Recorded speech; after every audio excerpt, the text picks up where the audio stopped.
Hello दोस्तों, मैं आपका दोस्त विजय आज फिर से आपके लिए हाजिर हूँ खेलोगे तभी खिलोगे के आशा और विश्वास के साथ। और आज का हमारा टॉपिक है और आज का हमारा चैप्टर का नाम यूनिट डायमेंशन एंड मेजरमेंट के सब टॉपिक यूनिट के बारे में आज हम लोग देखेंगे।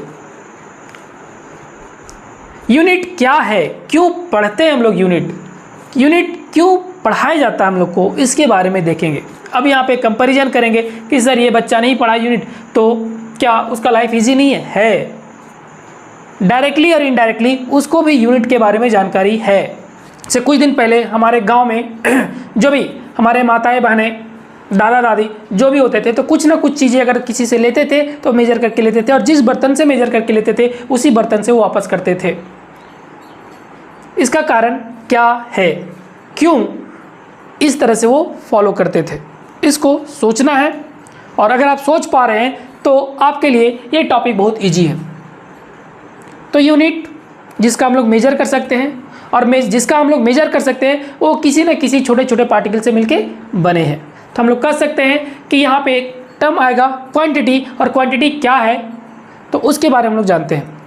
तो व्हाट इज़ क्वांटिटी? तो क्वांटिटी हम लोग उसको कहेंगे कि जो लॉ ऑफ फिजिक्स को फॉलो करता हो, मतलब जो छोटे छोटे मॉलिक्यूल से मिलके बना हो, अगर वो कहीं पे रख दिए तो स्पेस कवर करता हो, एक प्लेस से दूसरे प्लेस अगर जाए तो कुछ ना कुछ टाइम कवर करता हो। ऐसे बहुत सारे रूल एंड रेगुलेशंस हैं जिसको फॉलो करता है। ठीक है, तो हम लोग सबसे पहले देखते हैं फिजिकल क्वांटिटी। तो फिजिकल क्वांटिटी क्या है इसके बारे में हम लोग थोड़ा सा जानते हैं। तो फिजिकल क्वांटिटी क्या है, जो लॉ ऑफ फिजिक्स को फॉलो करता है उसी को हम लोग कहते हैं फिजिकल क्वांटिटी।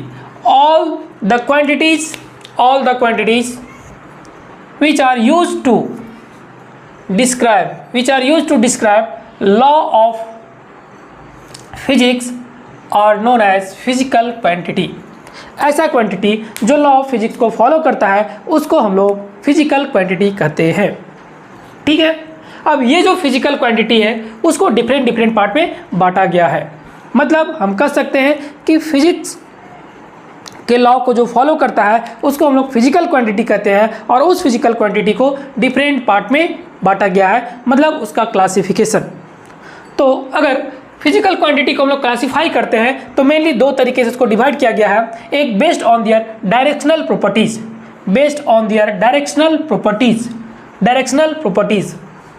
ऐसा क्वांटिटी जिसको डिस्क्राइब किया जा सके अकॉर्डिंग टू डायरेक्शन, एक जिसका डायरेक्शन हो और जिसका डायरेक्शन न हो। तो ऐसा क्वांटिटी जब डिस्क्राइब करते हैं उस समय डायरेक्शंस के अकॉर्डिंग अगर हम उसको यूज करते हैं तो उसको हम लोग बोलते हैं स्केलर क्वांटिटी। अब स्केलर क्वांटिटी क्या होता है इसके बारे में देखते हैं। The physical quantities which have only magnitude but no direction. The physical quantities which have only magnitude but no direction, इस तरह के क्वांटिटी को हम लोग स्केलर क्वांटिटी कहते हैं। एग्जाम्पल के तौर पे आप देख सकते हैं मास 2 kg 3 kg 10 kg मास हम लोग लेते हैं, वहाँ पे किसी तरह का कोई डायरेक्शंस नहीं लेते हैं। ठीक है, फिर से अगर हम लोग बोले density, volume, time, etc scalar quantity, तो स्केलर क्वांटिटी हम लोग देख सकते हैं कि scalar quantity the physical quantity which have only magnitude but no direction. कहने का मतलब ऐसा क्वांटिटी जिसका मैग्नीट्यूड हो, सिर्फ और सिर्फ मैग्नीट्यूड हो, डायरेक्शन न हो, उस तरह के क्वांटिटी को हम लोग स्केलर क्वांटिटी बोलेंगे। अब एग्जांपल के तौर पे इसको समझते हैं। तो इसका एग्जांपल जो यहाँ पे दिया गया है वो है मास, डेंसिटी, वॉल्यूम, टाइम, etc। मतलब ये जो क्वांटिटी है अगर इसको जब हम लोग मेजर करते हैं तो सिर्फ और सिर्फ इसका मैग्नीट्यूड दिखता है, डायरेक्शन नहीं दिखता है।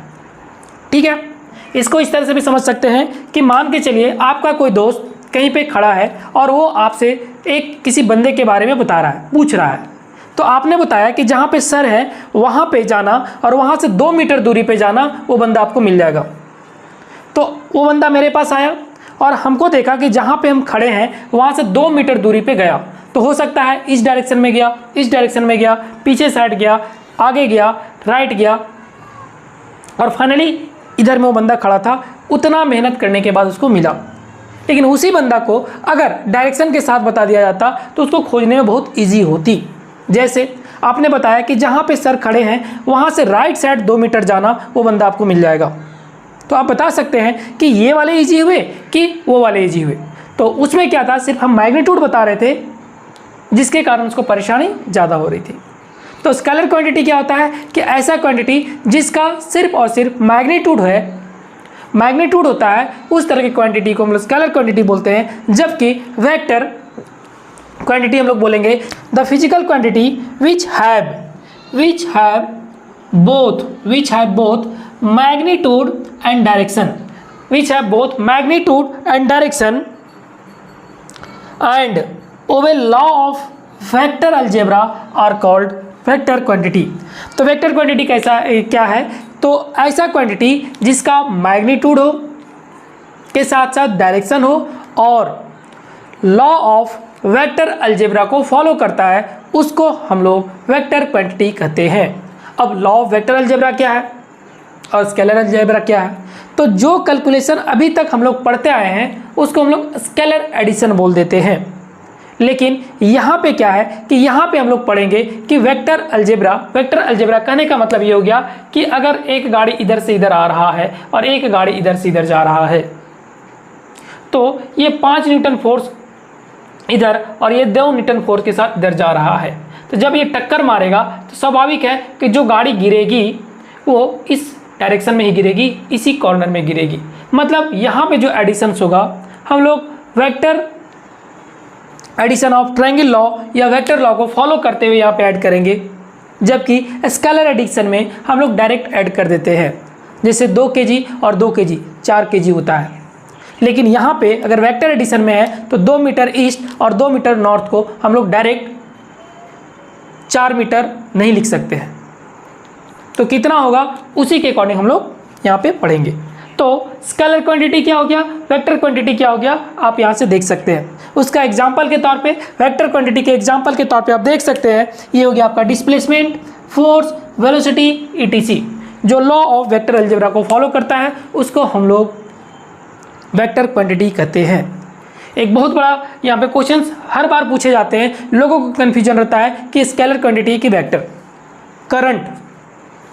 करंट के पास मैग्नीट्यूड भी है, डायरेक्शन भी है, फिर भी उसको हम लोग स्केलर क्वांटिटी बोलते हैं। क्यों? क्योंकि लॉ ऑफ वेक्टर अलजेब्रा को फॉलो नहीं करता है, जिसके कारण करंट को हम लोग स्केलर क्वांटिटी बोलते हैं। और ये क्वेश्चंस बहुत सारे एग्जाम में पूछा गया है कि करंट कौन सा क्वांटिटी है, तो मैक्सिमम बच्चे इसको वेक्टर लगा देते हैं। क्यों? क्योंकि 2 एम्पियर करंट इस डायरेक्शन में लेके गए तो लिख दिए, लेकिन लॉ ऑफ वेक्टर अलजेब्रा को फॉलो नहीं करता है, जिसके कारण उसको हम लोग स्केलर के लिस्ट में रखे हुए हैं। ठीक है, तो यहाँ तक हम लोग देख चुके हैं कि based on their directional properties, तो उसको हम लोग 2 पार्ट में डिवाइड किए, स्केलर और वेक्टर। तो स्केलर क्या है, वेक्टर क्या है, इसके बारे में हम लोगों ने देखा। अब देखते हैं बेस्ड ऑन डिपेंडेंसी। तो यहाँ पे डिपेंडेंसी कहने का मतलब हो गया कि किसके ऊपर वो डिपेंड करता है। तो यहाँ पे जो फिजिकल क्वांटिटी है, फिर से यहाँ पे 3 पार्ट में डिवाइड किया गया है। एक हो गया आपका फंडामेंटल क्वांटिटी, दूसरा डेराइव्ड क्वांटिटी और तीसरा सप्लीमेंट्री क्वांटिटी। तो फंडामेंटल क्वांटिटी क्या है कि ऐसा क्वांटिटी जो इंडिपेंडेंट हो, किसी दूसरे के ऊपर डिपेंड न करता हो, प्योर फॉर्म में हो, एब्सोल्यूट फॉर्म में हो, बेस फॉर्म में हो, उसी को हम लोग फंडामेंटल क्वांटिटी बोलते हैं। मतलब फंडामेंटल क्वांटिटी का डेफिनेशन के तौर पे देखें तो फंडामेंटल क्वांटिटी क्या है, यहाँ से आप देख सकते हैं। तो fundamental quantity, the fundamental quantity which do not depend upon, यहाँ पे डायरेक्ट लिखा है, which do not depend upon other quantities for their complete definition are known as fundamental, absolute और बेस क्वांटिटी। यहाँ पे आप देख सकते हैं। तो इसी फंडामेंटल क्वांटिटी को हम लोग कहीं पे इंडिपेंडेंट क्वांटिटी भी बोलते हैं, इंडिपेंडेंट प्योर क्वांटिटी भी बोल देते हैं इसको, क्योंकि ये किसी दूसरे के ऊपर डिपेंड नहीं करता है। अब फिर से इस जो फंडामेंटल क्वांटिटी है इसको कितने पार्ट में डिवाइड किया गया है। तो in 1971 an international body named general conference of weight and measure, आप देख सकते हैं international body named general conference on weight and measure in 1971, 1971 में एक रूल पास किया गया, वहाँ पे एक रूल बनाया गया, वहाँ पे उसके according total 7 physical quantity define किया गया है। टोटल 7 फिजिकल क्वांटिटी को फंडामेंटल क्वांटिटी के तौर पे रखा गया है। और वो जो फंडामेंटल क्वांटिटी है वो कौन कौन है हम लोग यहाँ पे देखेंगे। सबसे पहले लेंथ, अगर किसी लंबाई को मेजर करना है तो वहाँ पे लेंथ हो गया, तो लेंथ हो गया।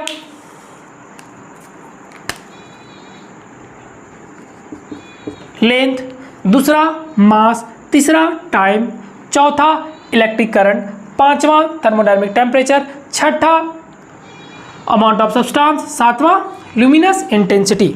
बेसिक में उन्होंने देखा कि length, mass and time, length, mass और टाइम स्टार्टिंग में बेस क्वांटिटी के रूप में रखा गया था। आगे चल के हम लोग बताएंगे भी कि इसी बेस क्वांटिटी को हम लोग CGS, FPS और MKS में यूनिट मेजर करते हैं। इसका यूनिट इस फॉर्म में होता है। बाद में 1971 में फिर इंक्लूड किया 4 और फिजिकल क्वांटिटी को, जो ये थे। तो अकॉर्डिंग टू फिजिक्स का unit 1 mechanics, according to mechanics ये जो 3 हैं वो बेस क्वांटिटी हो गए according to mechanics. We treat length, mass and time as the 3 basic fundamental quantity. तो according to mechanics 3 fundamental quantities हो गए, लेंथ, मास एंड टाइम। उसके बाद फिजिक्स का जब दूसरा चैप्टर हम लोग इंटर किए, दूसरे चैप्टर में इलेक्ट्रिक करंट में, तो वहाँ पे एक फंडामेंटल क्वांटिटी के रूप में इसको मान लिए। फिर से जब थर्मोडायनेमिक हीट के बारे में पढ़ रहे थे तो वहाँ थर्मोडायनेमिक टेम्परेचर को कंसिडर किए। फिर से जब हम लोग अमाउंट ऑफ सब्सटेंस के बारे में पढ़ना स्टार्ट किए, मॉलिक्यूल्स के बारे में पढ़ना स्टार्ट किए, उस केस में अमाउंट ऑफ सब्सटेंस को भी as a basic quantity, absolute quantity के रूप में इसको भी हम लोग कंसिडर किए। बाद में जब हम लोग लाइट पढ़ना स्टार्ट किया, साउंड पढ़ना स्टार्ट किया, वेव के फॉर्म में जब पढ़ना स्टार्ट किए तो वहाँ पे इंटेंसिटी एक नया टर्म आया और उसी को मतलब लुमिनस इंटेंसिटी, लुमिनस इंटेंसिटी, और उसको भी हम लोग बेसिक या फंडामेंटल क्वांटिटी के रूप में उसको कंसिडर कर लिए। ठीक है, फिर से आगे बढ़ते हैं। अब क्या है, डेराइव्ड क्वांटिटी क्या है। तो जो क्वांटिटी फंडामेंटल क्वांटिटी के ऊपर डिपेंड करता है उसको हम लोग डेराइव्ड क्वांटिटी कहते हैं। यहाँ पे देख सकते हैं as a definition, derived quantities the quantities which can be expressed in term of fundamental quantities are known as derived quantity. मतलब जो क्वांटिटी फंडामेंटल क्वांटिटी के ऊपर डिपेंड करता है उसी को हम लोग डेराइव्ड क्वांटिटी कहते हैं। और इस डेराइव्ड क्वांटिटी को डिपेंडेंट क्वांटिटी भी कहीं कहीं पे बोल दिया गया है। तो इसीलिए फंडामेंटल क्वांटिटी को इंडिपेंडेंट क्वांटिटी और डेराइव्ड क्वांटिटी को हम लोग डिपेंडेंट क्वांटिटी भी बोल के चलते हैं, लिखते हैं। एग्जाम्पल के तौर पे जैसे हम लिख सकते हैं कि अगर यहाँ पे स्पीड दिया हुआ है तो स्पीड को हम लोग क्या लिखते हैं, डिस्टेंस बाय टाइम। तो डिस्टेंस भी फंडामेंटल क्वांटिटी और टाइम भी फंडामेंटल क्वांटिटी हो गया। तो ये दोनों के मिलने से एक नया क्वांटिटी यहाँ पे बना और जिसको हम लोग बोल दिए स्पीड। इसीलिए इसको बोले कि फंडामेंटल क्वांटिटी के मिलने से जो क्वांटिटी बनता है उसको हम लोग डेराइव्ड क्वांटिटी बोलते हैं। एग्जाम्पल के तौर पे स्पीड तो हो ही गया, वॉल्यूम हो गया, एक्सेलरेशन हो गया, फोर्स हो गया। अगर आपको याद नहीं रहता है तो फिजिक्स के जितने भी फॉर्मूलाज हैं सबको आप डेराइव्ड क्वांटिटी कह सकते हैं, एक्सेप्ट 7 से ये 7 के मिलने से जो भी क्वांटिटी बना है उसको हम लोग डेराइव्ड क्वांटिटी बोलते हैं।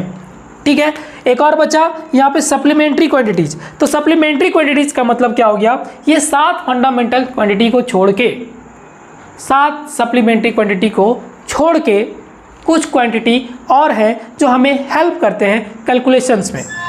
तो ये जो क्वांटिटी है उसी को हम लोग सप्लीमेंट्री क्वांटिटी बोलते हैं। एग्जाम्पल के तौर पे अगर आप एग्ज़ाम लिख रहे हैं तो वहाँ पे देखते होंगे अगर जो मेन कॉपी था वो पेज अगर ख़त्म हो जाता है तो एक्स्ट्रा पेपर भी दिया जाता है, तो उस पेपर को एज ए सप्लीमेंट यूज करते हैं, मेन यूज नहीं करते। ठीक इसी तरह से यहाँ पे ये जो सप्लीमेंट्री क्वांटिटी है ये सात जो मेन क्वांटिटी हैं उसको छोड़ के उसके हेल्प के लिए दो क्वांटिटी और डेराइव किया गया है, जिसको हम लोग प्लेन एंगल और सॉलिड एंगल बोलते हैं।